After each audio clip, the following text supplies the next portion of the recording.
آج کا کیس گھر گھر کی کہانی ہے۔ عارف عالم میں تیمور نے اپنی بیوی سدرہ کو گولی مار کر ہلاک کر دیا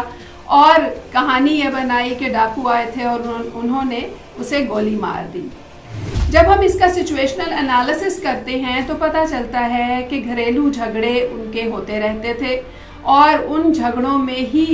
یہ وقت آیا کہ اس شخص کو اتنا زیادہ غصہ آیا اور غصے میں اس کا کنٹرول لوز ہو گیا اور اس نے اپنی بیوی کو گولی مار دی۔ اس کے پیچھے ایک اور وجہ جو نظر آتی ہے وہ یہ ہے کہ تیمور کسی اور شخص کسی اور خاتون میں بھی انٹرسٹڈ تھا اور اس وجہ سے بھی اس نے یہ قدم اٹھایا۔ لیکن یہ قدم اٹھانا ایک بہت بڑا عمل ہے، یعنی ایسی سوچ رکھنا کہ میں دوسرے شخص کو قتل بھی کر دوں، یہ سوچ کس ذہن میں آتی ہے؟ وہ کون سا مائنڈ سیٹ ہوتا ہے جو اس لیول تک ایک انسان کو لے جاتا ہے کہ وہ کنٹرول سے باہر ہو کر اپنے سامنے موجود دوسرے شخص کو قتل بھی کر دے؟ HRCP کی 2020 کی رپورٹ کے مطابق تقریباً 90% خواتین پاکستان میں ڈومیسٹک وائلنس کا شکار ہوتی ہیں اور یہ وہ کیسز ہیں جو کہ رجسٹرڈ ہیں اور 0.4% کیسز رجسٹر ہوتے ہیں۔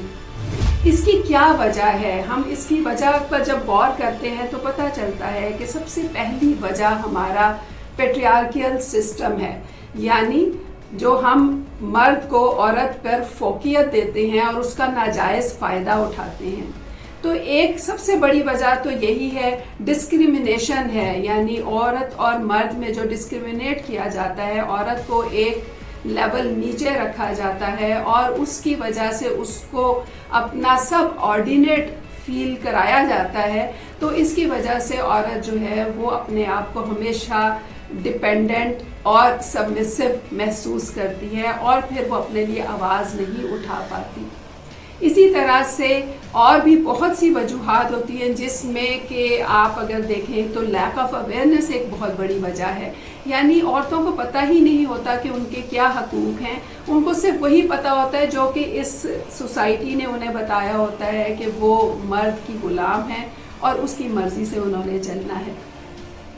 اس کے علاوہ عورتیں ڈپینڈنٹ ہوتی ہیں، ڈپینڈنٹ ہونا بھی ایک بہت بڑا اہم پوائنٹ ہے، یعنی جب وہ فائنینشلی اور ایموشنلی ڈپینڈنٹ ہوں گی تو پھر وہ اپنی مرضی کہیں بھی پریکٹیکلی نہیں اپلائی کر سکتی اور اسی وجہ سے وہ وائلنس کو، تکلیف کو، ہر چیز کو برداشت کرتی چلی آتی ہیں۔ اور یہ سب وجوہات جو ہیں یہ لے کر جاتی ہمیں اس لیول پر کہ جہاں پر ہم برداشت کرتے چلے جاتے ہیں، فیمیلز خاص طور پہ جب برداشت کرتی چلی جاتی ہیں تو دوسرے شخص کو وہ انیبل کر رہی ہیں، یعنی اس کو پتہ چل رہا ہے کہ میں تو کچھ بھی کر سکتا ہوں، اور پھر جب وہ کچھ بھی کر سکتا ہے تو وہ لیول بھی آ جاتا ہے جب دوسرا شخص اس عورت کو قتل بھی کر سکتا ہے۔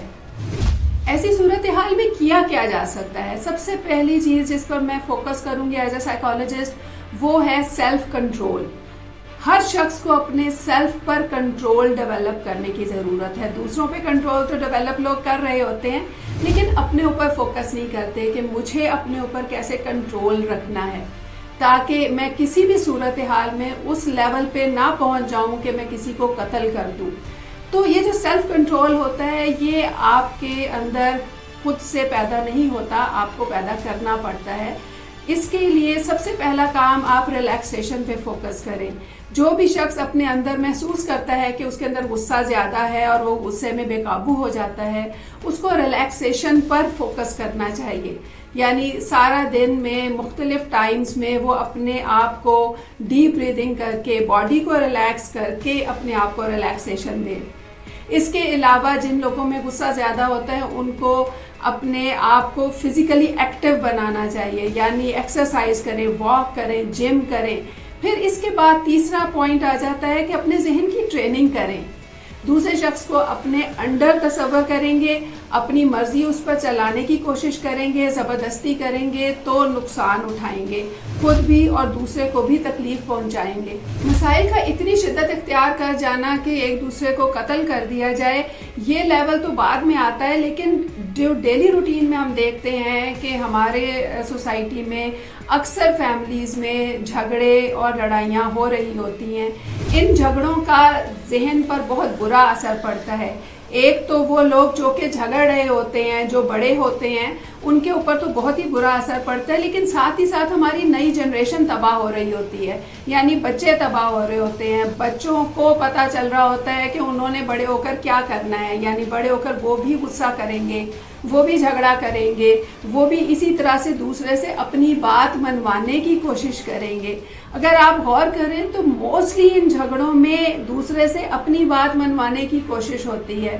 اس کی وجہ سے ہم دوسرے کو اپنی بات کہنے کا حق نہیں دیتے، یعنی یہ ایک بہت اہم پوائنٹ ہے جس پہ اگر ہم فوکس کر لیں کہ آج سے ہم ڈیسائیڈ کر لیں کہ ہر شخص کو حق ہے اپنی بات کہنے کا، اور اگر میں نے کوئی فیصلہ کرنا ہے اپنی ذات کے لیے تو میں کروں، دوسرے نے کرنا ہے تو وہ کرے، اور جو مشترکہ فیصلے ہیں اس میں مل بیٹھ کر ڈیسیژنز لیے جائیں تو کبھی بھی جھگڑے نہیں ہوں گے۔ تو اس طرح کی صورتحال میں ایک چھوٹی سی ٹپ اگر آپ یہ پک کر لیں اور اس کو اپلائی کرنا شروع کر دیں تو آپ کی اپنی زندگی بھی بہتر ہوتی ہے اور بچوں کی زندگی بھی بہتر ہوتی ہے، وہ بھی بہتر طریقے سیکھتے ہیں بڑے ہو کر اپلائی کرنے کے لیے۔